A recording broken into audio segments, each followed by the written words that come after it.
Hello दोस्तों, तो कैसे हैं आप सब। स्वागत है आप सभी का आपके अपने चैनल शिक्षा अकेडमी पर। तो आज हम लोग देखने वाले हैं क्लास 10 मैथ का वायरल पेपर, जो आपके बोर्ड एग्जाम 2024 के लिए सबसे ज्यादा इंपॉर्टेंट है, क्योंकि ऐसा ही क्वेश्चन पेपर आपके बोर्ड एग्जाम में आएगा। बिल्कुल ऐसा ही क्वेश्चन पेपर, क्योंकि ये वायरल पेपर है। अगर आप इसे हल कर लेते हैं तो 2024 के बोर्ड एग्जाम में आपको 95 पाने से कोई नहीं रोक सकता। और मैं आपको इसका सोल्यूशन भी बताऊंगा शॉर्ट में लिखकर, तो आप वीडियो को अंत तक जरूर देखना। इससे आपका टेस्ट भी हो जाएगा कि आपका तैयारी कितना हुआ है। और अगर फिर भी आपका कोई डाउट हो तो आप मुझे कमेंट कर सकते हैं। क्वेश्चन देखते ही माइंड में उसका सॉल्यूशन आ जाना चाहिए। तो आइए देखते हैं उन क्वेश्चनों को। तो ये कुछ आपको इंस्ट्रक्शन दिए जाते हैं फ्रेंड्स, इसको तो आप लोग भली भांति से जानते हैं, है ना। तो आइए हम लोग डायरेक्टली क्वेश्चनों पर ध्यान देते हैं। तो खंड अ में आपको दिया गया है सही विकल्प चुनकर लिखिए, जिसमें पहला प्रश्न दिया है यदि px बराबर 2x स्क्वायर ऋण 3x धन 6 हो तो P2 का मान होगा। तो जो कि बहुपद का क्वेश्चन है फिर, और बहुत सिंपल है। क्या करना है आपको, x की जगह 2 रख देंगे तो क्या हो जाएगा, ये x स्क्वायर है, x की जगह 2 रखेंगे तो 2 दूनी 4 और 4 दूनी 8 हो जाएगा, ये 8 हो जाएगा। और ये क्या हो जाएगा, ऋण 3x है वो क्या हो जाएगा, 3 दूना 6 हो जाएगा, ऋण का 6 और ये धन का 6, तो धन 6 ऋण 6 कैंसल हो जाएगा और यहीं पे बचेगा सिर्फ 8। तो इसका राइट आंसर क्या हो जाएगा, ऑप्शन सा 8 हो जाएगा फ्रेंड। ठीक है। दूसरा प्रश्न है वर्ग समीकरण 4x स्क्वायर ऋण 4x धन 1 बराबर 0 के विवेकतर के मान होगा। तो विवेकतर का मान क्या होगा फ्रेंड, बस आपको इसमें d बराबर b स्क्वायर माइनस 4ac में मान रख देना है। d बराबर b स्क्वायर माइनस 4ac में मान रख देंगे, ये हल हो जाएगा फ्रेंड। आप देख सकते हैं इसे बना के। ठीक है, हम सिर्फ यहाँ पे एनालिसिस कर रहे हैं। इसको हल करने पर मिलेगा हमें 0, अर्थात ऑप्शन आ इसका राइट आंसर हो जाएगा। तीसरा प्रश्न है बिंदु -2 4 किस चतुर्थांश में होगा। तो किस चतुर्थांश में x ऋण में और y धन में होता है, तो ये द्वितीय चतुर्थांश में होता है फ्रेंड। तो ये क्या हो जाएगा, इसका राइट आंसर हो जाएगा ऑप्शन ब द्वितीय चतुर्थांश। बिंदु -2 4 द्वितीय चतुर्थांश में होगा। चौथा दिया है sin 30 अंश गुणा कोसेक 30 अंश का मान होगा। तो ये भी बहुत सिंपल है क्वेश्चन फ्रेंड, कई बार बताया गया है। तो इसका राइट आंसर क्या हो जाएगा, ऑप्शन अ 1 हो जाएगा। चूंकि साइन और कोसेक एक दूसरे के उल्टे होते हैं, कोसेक को हम चेंज कर सकते हैं 1/sin में, दोनों कट जाएगा और 1 बचेगा।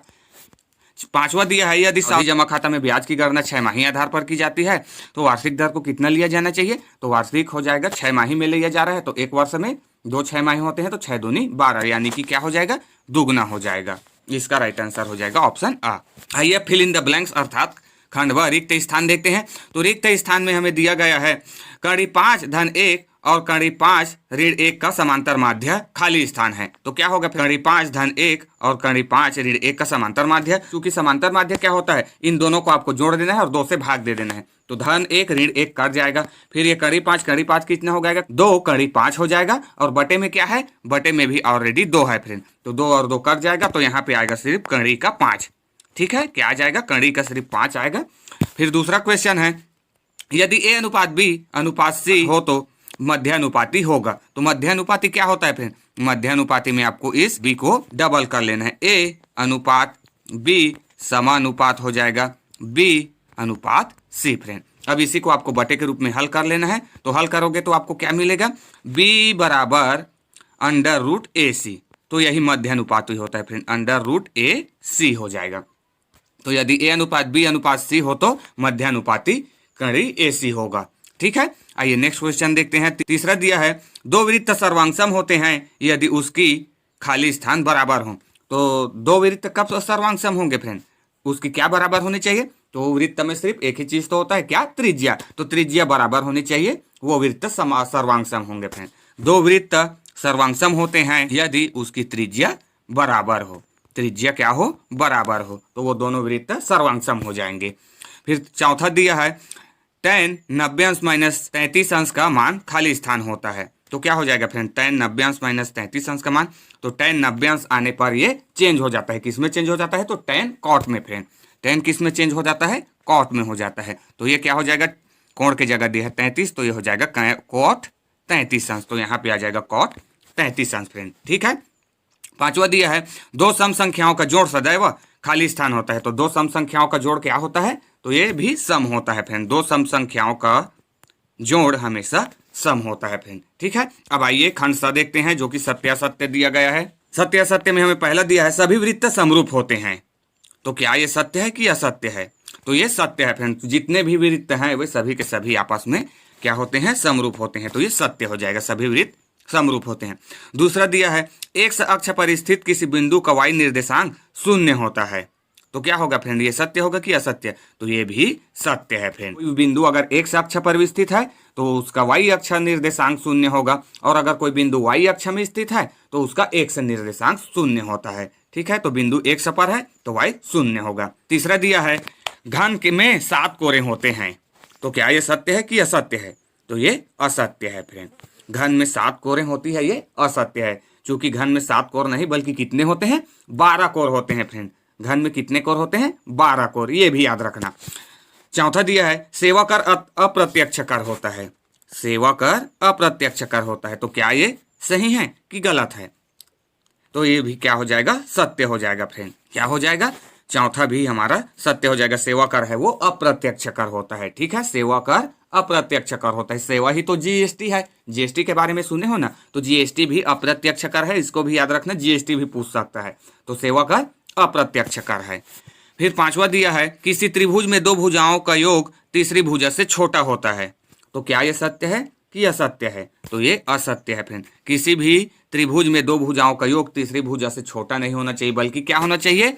बल्कि बड़ा होना चाहिए फ्रेंड, तभी त्रिभुज बनेगा। किसी भी त्रिभुज में 2 भुजाओं का योग तीसरी भुजा से छोटा नहीं बल्कि बड़ा होना चाहिए। ठीक है, तो ये छोटा होता है दिया है, तो ये गलत हो जाएगा। अब आइए 2 नंबर वाले क्वेश्चनों को देखते हैं। ये 2 और 3 नंबर वाले क्वेश्चन फ्रेंड्स आपके तीनों सेट में अलग अलग होते हैं, और 4, 5, 6 अंक के क्वेश्चन सभी सेट में समान होते हैं। ठीक है, तो इन्हीं को बस को आपको अच्छे से देखना है, और 4, 5 नंबर वाले क्वेश्चनों को आपको अच्छे से तैयारी करना है फ्रेंड, क्योंकि वो मोस्ट इंपॉर्टेंट भी है और वहां से आपको बहुत ज्यादा नंबर मिलने का चांस होता है। तो हमें 2 नंबर में दिया है यदि 2 धन 1 अनुपात 4 धन 1 अनुपात 5 धन 1 हो तो 1 का मान ज्ञात कीजिए, जो कि मोस्ट इंपॉर्टेंट क्वेश्चन है फ्रेंड और वेरी इजी। तो आपको क्या करना है? 2 धन 1 और इस 4 धन 1 को डबल कर लेना है। 4 धन 1 समानुपात 4 धन 1, और फिर आपको बटे के रूप में लिख लेना है और पक्षांतर करके तिर्यक गुणा कर देना है फ्रेंड, 1 का मान मिल जाएगा। ठीक है, बहुत आसान क्वेश्चन है। तीसरा क्वेश्चन हमें दिया है प्रथम 10 विषम संख्याओं का औसत ज्ञात कीजिए। प्रथम 10 विषम संख्याओं का आपको औसत ज्ञात करना है फ्रेंड। तो प्रथम 10 विषम संख्या कौन कौन से होंगे? 1 होगा, 3, 5, 7, 9, 11। इसी प्रकार आपको 10 विषम संख्या लेना है। ठीक है ना, विषम संख्या क्या होता है? जो 2 से भाग नहीं जाता है। तो उन 10 विषम संख्याओं को ले लीजिए और 10 से भाग दे दीजिए, आ जाएगा हमारा प्रथम 10 विषम संख्याओं का औसत। ठीक है, फिर चौथा दिया है बिंदु 6, 8 की मूल बिंदु से दूरी ज्ञात कीजिए, जो कि वेरी इजी और मोस्ट इंपॉर्टेंट क्वेश्चन है फ्रेंड, इसको मैंने कल ही बताया था। तो ये क्या हो जाएगा? बिंदु 6, 8 की मूल बिंदु से दूरी ज्ञात करना है। तो आपको क्या कर लेना है? मूल बिंदु क्या होता है? 0, 0। ठीक है, तो आपको 6 ऋण 0 ले लेना है ब्रैकेट में, और इसका वर्ग कर लेना है धन, क्या हो जाएगा? 8 ऋण 0, इसका भी आपको वर्ग कर लेना है, इसको कड़ी में ले लेना है फ्रेंड, इस तरीके से कड़ी में ले लेना है। ठीक है, तो यहां से हमें क्या मिलेगा? 0, 0 तो कुछ नहीं है, इसका मतलब तो 6 का स्क्वायर करना है आपको और 8 का स्क्वायर। तो 6 छक्का 36 और 8 अट्ठे 64। इस 36 और 64 को जोड़ दीजिए और कड़ी के अंदर ही रहेगा। अगर कड़ी से बाहर निकलता है तो कड़ी से बाहर निकाल लीजिए फ्रेंड, आ गया आपके क्वेश्चन का आंसर। ठीक है, आइए नेक्स्ट क्वेश्चन देखते हैं। 5वां दिया है मान ज्ञात कीजिए, जो कि हर साल आपको त्रिकोणमिति से ये क्वेश्चन देगा ही देगा फ्रेंड, एक चेंज करने वाला। ठीक है, ये क्वेश्चन आपके क्वेश्चन में आएगा ही आएगा। तो ये भी बहुत सिंपल होता है। आपको क्या कर लेना है? ऊपर वाले को या नीचे वाले को किसी एक को चेंज कर लो फ्रेंड, या फिर ऊपर में tan 15 अंश और sin 31 अंश दिया है, इसे आपको चेंज कर लेना है 90 के फॉर्म में, या फिर नीचे वाले को cot 45 अंश या और cos 59 अंश दिया है, इसको आपको किसी को भी 90 अंश के फॉर्म में चेंज कर लेना है। फिर वो एक दूसरे में बदल जाएगा, tan cot में बदल जाएगा, sin cos में बदल जाएगा। ठीक है, तो आपको बस क्या कर लेना है? 90 माइनस कर लेना है फ्रेंड। ठीक है, बहुत सिंपल क्वेश्चन है। फिर भी कोई डाउट हो तो कमेंट कर लेना, वैसे भी आपसे यह क्वेश्चन हल होगा और देखते साथ ही क्वेश्चन बन जाना चाहिए फ्रेंड। ठीक है ना, तभी आप एग्जाम में आपको तो धूम मचाना है। 6वां क्वेश्चन दिया है x स्क्वायर ऋण 5x धन 6 के मूलों का योगफल एवं गुणनफल ज्ञात कीजिए। देखो फ्रेंड कितना सिंपल क्वेश्चन है, गुणनफल और योगफल ज्ञात करना है। तो गुणनफल क्या होता है? c/a, और योगफल क्या होता है? -b/a। तो बस आपको यहाँ से a, b, c का मान दिख रहा है, उसी को रख दीजिए, हल हो गया फ्रेंड। ठीक है, 7वां दिया है सिद्ध कीजिए कि 2y³ धन 4y स्क्वायर धन 3y धन 1 को y + 1 से भाग करने पर शेषफल 0 है। तो इसमें आपको भाग करने की जरूरत नहीं है फ्रेंड। आपको क्या करना है? आपको y + 1 दिया है तो y + 1 बराबर आप ले लेंगे 0, y धन 1 बराबर हो जाएगा शून्य, तो यहाँ से 1 को पक्षांतर कर देंगे तो y बराबर कितना मिलेगा, ऋण का 1। बस उसी ऋण का 1 को यहाँ पे रख दीजिए इस बहुपद में फ्रेंड। ठीक है, फिर देखिए क्या आता है, शेषफल शून्य आता है कि नहीं। ठीक है, तो ये भी सिंपल क्वेश्चन है।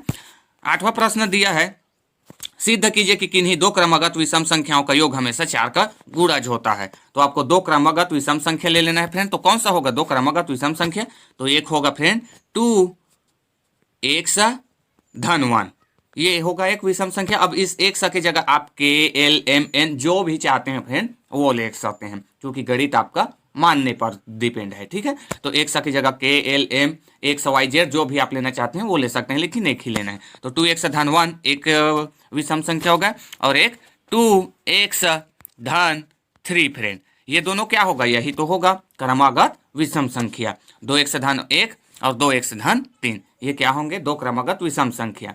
ठीक है, तो क्या हो जाएगा, यहाँ से इन दोनों को जोड़ दीजिए, आपको 4 का टेबल मिलेगा फ्रेंड, 4 का पहाड़ा मिलेगा। ठीक है, तो वही आपका आंसर है, उसी को कहा गया है कि 4 का गुणज यानी कि 4 का टेबल। आइए हम लोग नेक्स्ट क्वेश्चन देंगे। 9वां प्रश्न दिया है, एक लंबवृत्तीय बेलन के आधार की परिधि 22 सेंटीमीटर है, यदि बेलन की ऊंचाई 10 सेंटीमीटर है तो बेलन का आयतन ज्ञात कीजिए। तो देखो फ्रेंड, हमें दे दिया गया है आधार की परिधि, परिधि क्या होता है, वृत्त होता है, क्या मिल जाएगा, त्रिज्या मिल जाएगा 22 से, और ऊंचाई दिया गया है यानी कि हाइट एज बराबर 10 सेंटीमीटर। तो हमें बेलन का आयतन में मार रख देना है। तो क्या होता है बेलन का आयतन, pi r square h, pi r square h. H का मान मिल गया है, आर का मान हमें इस 22 से मिल जाएगा, बस रख दीजिए, हल हो गया। 11वां प्रश्न, 10वां प्रश्न दिया है, वर्ग समीकरण 3x स्क्वायर ऋण 11x धन 10 बराबर 0 को हल कीजिए, जो कि बहुत इजी क्वेश्चन, क्योंकि वर्ग समीकरण को हल करने के 2-3 विधि है, बस इसमें आपको विधि नहीं दिया गया, आप किसी भी विधि का यूज करें। क्या क्या विधि है, एक तो आप पूर्ण वर्ग विधि है, पूर्ण वर्ग विधि से हल कर सकते हैं, सूत्र विधि है, सूत्र विधि से भी हल कर सकते हैं, और क्या है, और गुणनखंड विधि है, गुणनखंड विधि से भी हल कर सकते हैं। चूंकि आपको यहाँ पे ये निश्चित नहीं किया गया है कि आप इसी नियम का यूज करके इसे हल कीजिए। ठीक है, तो तीनों नियम में से किसी भी नियम में इसको अप्लाई करके हल कर लेंगे। 11वां दिया है, उस सरल रेखा का समीकरण ज्ञात कीजिए जिसकी प्रवणता 7/3 है तथा रेखा बिंदु 60 से होकर जाती है, जो कि बहुत सिंपल है फ्रेंड। प्रवणता m बराबर हो जाएगा y2 माइनस y1 बटे x2 माइनस x1। तो x2 और y2 तो ये बिंदु दिया गया है फ्रेंड, और आपको दूसरा बिंदु क्या ले लेना है, x और y, बस उसी को आपको मार रख देना है। सो सिंपल क्वेश्चन है, अगर आपको फिर भी नहीं आता है तो आप प्ले लिस्ट में जाके देखना, ऐसा क्वेश्चन आपको हल सहित प्रोवाइड किया गया है। तो इसके 8वां में हमें दिया गया है, एक व्यक्ति ने अपनी गाड़ी में 5 लीटर पेट्रोल भरवाया, 5 दिनों में बचे हुए पेट्रोल की मात्रा व दिनों को निम्नांकित सारणी में दर्शाया गया है। तो दिन और बचे हुए पेट्रोल की मात्रा ये हमें दर्शाया गया है फ्रेंड। तो हमें इसके बीच ग्राफ खींचना है, जो कि सो सिंपल क्वेश्चन है फ्रेंड। तो आपको इसके अथवा की जगह यही ज़्यादा बेटर क्वेश्चन है फ्रेंड, आपको ग्राफ को बना लेना है। ग्राफ बहुत सिंपल होता है, ठीक है, जो कि एक सीधी रेखा बनेगा। नेक्स्ट क्वेश्चन है 12वां, सिद्ध कीजिए कि एक समकोण त्रिभुज में कर्ण का वर्ग शेष दो भुजाओं के वर्गों के योग के बराबर होता है। तो ये भी मोस्ट इंपोर्टेंट क्वेश्चन है फ्रेंड। और ये इसके 8वां में हमें दिया है, एक वृत्त की त्रिज्या 20 सेंटीमीटर है, दो बराबर और समांतर जीवाओं के बीच की दूरी 24 सेंटीमीटर है, जीवा की लंबाई ज्ञात कीजिए। ये मोस्ट इंपोर्टेंट क्वेश्चन है फ्रेंड इस साल के लिए, ये वेरी वेरी IMP है, इसे तैयार कर लेना, जो कि वेरी इजी क्वेश्चन है। देखो क्या कहा गया, एक वृत्त की त्रिज्या हमें दिया है 20 सेंटीमीटर, दो बराबर और समांतर जीवाओं के बीच की दूरी 24 सेंटीमीटर दिया है, तो जीवा की लंबाई हमें ज्ञात करना है फ्रेंड। सॉल्व करके देख सकते हैं, फिर भी कोई डाउट हो तो आप मुझे कमेंट कर सकते हैं। 13वां प्रश्न दिया है, निम्न सारणी की माध्यिका ज्ञात कीजिए। माध्यिका से आपको क्वेश्चन, माध्यिका और बहुलक से क्वेश्चन आएगा ही आएगा फ्रेंड। तो इसका आंसर चैनल पर अपलोडेड है फ्रेंड, आप जाके देख सकते हैं। और इसको आपको सूत्र को भी याद रखने की जरूरत नहीं, आप क्वेश्चन को देखते ही सूत्र बनाएंगे और आप हल करेंगे फ्रेंड। तो आप जाके जरूर देख सकते हैं, और अगर जानते हैं तो कोई बात नहीं, आप इसे स्किप भी कर सकते हैं। इसके 8वां में हमें दिया है बहुलक ज्ञात कीजिए। तो ये दोनों क्वेश्चन ऑलरेडी मेरे द्वारा अपलोडेड है फ्रेंड, आप एक बार जरूर देखना। 14वां प्रश्न हमें दिया है, 2 सेंटीमीटर त्रिज्या वाले 64 गोलियों को पिघलाकर एक बड़ा गोला बनाया गया है, बड़े गोले की त्रिज्या ज्ञात कीजिए। जो कि बहुत सिंपल क्वेश्चन है फ्रेंड। 2 सेंटीमीटर त्रिज्या वाले हमें 64 गोले दिए गए हैं, उसको हमें पिघला करके एक बड़ा गोला बनाना है, ठीक है। तो इसका भी क्वेश्चन का आंसर मेरे यूट्यूब पे आपको मिल जाएगा। और ये भी सो सिंपल क्वेश्चन, आपको क्या करना है, आपको 2 सेंटीमीटर त्रिज्या वाले का गोले का आयतन लेना है और बड़े गोले का आयतन। तो बड़े गोले के त्रिज्या आप लोग ले लेना कैपिटल R, और इस छोटे गोले का त्रिज्या को ले लेना है आप स्मॉल r, ठीक है। फिर वहां से इसके आयतन में आप डायरेक्टली सूत्र रख देना है। तो आयतन क्या होता है गोले का, 4/3 पाई आर क्यूब होता है फ्रेंड, बराबर में हो जाएगा 4/3 पाई कैपिटल आर क्यूब हो जाएगा। अब बस आपको इसमें मान रख देना है। 64 गोली दिया गया है तो यहाँ पे आपको छोटे गोले के आयतन में 64 का गुणा करा देना है और यहाँ से जो हल होता है हल कीजिए फ्रेंड, आपको यहाँ से मान मिल जाएगा बड़े गोले की त्रिज्या, ठीक है, आर क्यूब बराबर, जो कि सिंपल है और इसका आंसर भी मेरे द्वारा बताया जा चुका है। इसके अथवा में हमें दिया है, यदि एक शंकु के आधार का व्यास 12 सेंटीमीटर तथा ऊंचाई 8 सेंटीमीटर है तो शंकु का संपूर्ण पृष्ठ और आयतन ज्ञात कीजिए। तो ये भी मेरे द्वारा कल ही बताया गया है फ्रेंड, इसका आंसर तो आप लोग जरूर जाकर देख सकते हैं। तो हमें दिया गया है शंकु का व्यास 12 सेंटीमीटर, तो यहाँ से हमें त्रिज्या कितना मिलेगा, यहाँ से हमें त्रिज्या मिल जाएगा 6 सेंटीमीटर, ऊंचाई आर एच बराबर दिया है 8 सेंटीमीटर। तो हमें बस अब सूत्र में मान रख देना है। संपूर्ण पृष्ठ जो कि क्या होता है pi r bracket l plus r, उसी में मान रख देना है। और आयतन क्या होता है 1/3 पाई आर स्क्वायर एच, तो उसी में आपको मान रख देना है। आर का मान यहाँ से मिल गया है और एच का मान यहाँ से, तो बस रख देना है फ्रेंड, ठीक है। आइए नेक्स्ट क्वेश्चन देखते हैं। बस आप देखते साथ आपसे हल हो जाना चाहिए जैसा मैं बता रहा हूँ, फिर आप तो पूरी तरीके से कॉन्फिडेंट हो जाइए फ्रेंड, ठीक है, आपसे कोई भी क्वेश्चन नहीं छूटेगा। फिर 15वां क्वेश्चन दिया है, एक त्रिभुज पी क्यू आर की रचना कीजिए, साथ ही एक और त्रिभुज ए बी सी की रचना कीजिए जिसमें ए बी बराबर 2/3 पी क्यू है। ये क्वेश्चन मोस्ट इंपोर्टेंट क्वेश्चन है फ्रेंड, इसे आप किसी भी तरीके से हो कर देखिए, नहीं बनता है तो बनाकर जरूर इसे देखिए और इसे हल करके रखिए। कई बार पूछा गया है और ये हमेशा पूछा जा रहा है फ्रेंड कि एक त्रिभुज पी क्यू आर की रचना कीजिए, साथ ही एक और त्रिभुज एबीसी की रचना कीजिए जिसमें ए बी बराबर 2/3 पी क्यू हो। वेरी वेरी IMP क्वेश्चन है फ्रेंड, ठीक है, कई बार पूछा गया है। फिर इसके अथवा में हमें दिया है, त्रिभुज एबीसी के परिगत वृत्त की रचना कीजिए जिसमें ए बी बराबर 6 सेंटीमीटर, कोण ए 45 अंश, कोण बी 60 अंश है, रचना के पद भी लिखिए। तो ये भी फ्रेंड्स आपको परिवृत्त अंतःवृत्त के लिए क्वेश्चन आएगा ही आएगा, जो कि बहुत ईजी होता है। तो आपको क्या करना है, इसमें ए बी बराबर 6 सेंटीमीटर एक रेखा खींच लेना है। फिर कोण ए पर 45 अंश कोण बनाइए और कोण बी में 60 अंश का कोण बनाइए। फिर उसी के बाहर आपको वृत्त बना लेना है और जो जो आपने काम किया उसी को आपको लिखना है फ्रेंड, वही होता है रचना के पद। रचना के पद में आप लिखेंगे, सर्वप्रथम आपने क्या किया, ए बी बराबर 6 सेंटीमीटर लिया, इसी को दोहराना है। फिर कोण ए 45 अंश लिया, दूसरा हो जाएगा। फिर कोण बी 60 अंश का कोण बनाया, 3 पॉइंट यही हो गए, वृत्त बनाए फ्रेंड, बस यही आपको बताना है, रचना के पद हो गया। फिर हमें 16वां क्वेश्चन दिया है, वसीम ने पंजाब नेशनल बैंक में 200 रुपये प्रति माह की दर से 5 वर्ष के लिए आवर्ती जमा खाता खोला। यदि ब्याज की दर 6% वार्षिक हो तो 5 वर्ष पश्चात उसे कितनी धनराशि प्राप्त होगी। ये भी मोस्ट IMP क्वेश्चन है फ्रेंड, चूंकि आवर्ती से क्वेश्चन और सावधि से ये आएगा ही आएगा, तो ये भी आपका तैयार होना चाहिए। फिर अथवा में हमें दिया है, वित्तीय वर्ष 2013-14 में एक शासकीय कर्मचारी की कुल वार्षिक आय 3,60,000 रुपये थी। उसने 20,000 रुपये जीवन बीमा पॉलिसी का वार्षिक प्रीमियम तथा 4,000 रुपये प्रति माह सामान्य भविष्य निधि में जमा किया है। यदि सभी बचतों पर छूट की अधिकतम सीमा 1 लाख रुपये है तो देय आयकर की गणना कीजिए। तो ये आयकर वाला ये भी आपसे क्वेश्चन आएगा ही आएगा फ्रेंड, तो इसे भी आपको तैयार करके रखना है, जो कि बहुत सिंपल होता है, ठीक है ना। हमें और ऑलरेडी ये चार्ट को आपको याद रखने की जरूरत नहीं है, चार्ट दिया रहता है। फिर इसके बाद हमें 17वां क्वेश्चन दिया है, सिद्ध कीजिए कि cos थीटा बटे सेक 90 अंश थीटा +1 प्लस साइन 90 अंश माइनस थीटा बटे कोसेक थीटा -1 बराबर 2 cos 90 अंश माइनस थीटा। तो इसका भी आंसर मेरे द्वारा बताया जा चुका है फ्रेंड, आपको प्लेलिस्ट पर इस वीडियो मिल जाएगा, तो आप वहां से देख सकते हैं और इसे बना के देखिए, 6 नंबर में पूछा जाएगा और वेरी इजी और मोस्ट इंपॉर्टेंट क्वेश्चन है फ्रेंड, ठीक है। फिर हमें अथवा में दिया गया है, तेज हवा से टूटे एक पेड़ का सिरा झुककर पेड़ के पात से 6 मीटर की दूरी पर जमीन को छूता है।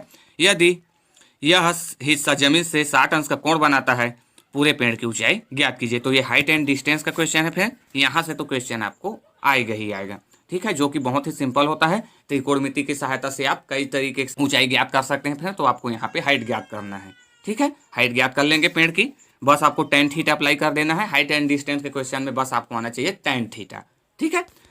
फिर हमें 18वां क्वेश्चन दिया है, 3 समांतर श्रेणियों में n पदों के योगफल क्रमशः S1 S2 S3 है। यदि प्रत्येक श्रेणी के प्रथम पद 1 तथा सर्वांतर क्रमशः 1 2 3 हो तो सिद्ध कीजिए कि S1 धन S3 बराबर 2S2 होगा। तो ये भी मोस्ट इंपोर्टेंट और वेरी इजी क्वेश्चन है फ्रेंड, और इसका आंसर भी आपको यूट्यूब पर मेरे मिल जाएगा, ठीक है। और ये 2023 में पूछा गया क्वेश्चन है, तो उतना ज्यादा इंपॉर्टेंट क्वेश्चन नहीं है, तो इसे आप नेग्लेक्ट भी कर सकते हैं। इसका अथवा में दिया है, 5 वर्ष पूर्व मेरी आयु मेरी पुत्र की आयु की तिगुनी थी। 10 वर्ष पश्चात मेरी आयु मेरे पुत्र की आयु की दोगुनी हो जाएगी। मेरे व मेरे पुत्र की वर्तमान आयु ज्ञात कीजिए। तो ये दो चरों के रैखिक समीकरण का क्वेश्चन है, जो कि मोस्ट इंपोर्टेंट क्वेश्चन है फ्रेंड, और इसको आपको तैयार करके ही जाना है। ठीक है, जो आयु वाले क्वेश्चन हमेशा दिया जा रहा है। ठीक है, तो ऐसे ऐसे क्वेश्चनों को आप तैयार करके रखिए और देखिए कि कैसे आपका 75 में 75 नहीं आता है। पूरा छापना है फ्रेंड, आपको एक भी क्वेश्चन मिस नहीं होने देना है। आपको सभी के सभी क्वेश्चन बनाना है। चूंकि गणित ही बहुत अच्छा सब्जेक्ट होता है, जहां पे आप 75 पे 75 अंक ला सकते हैं फ्रेंड। सो आज के वीडियो में बस इतना ही। अगर वीडियो आपको अच्छा लगा तो वीडियो को लाइक शेयर जरूर करें, और नए हो तो चैनल को सब्सक्राइब करके बेल आइकन को प्रेस कर लें friend. Thanks for watching till and.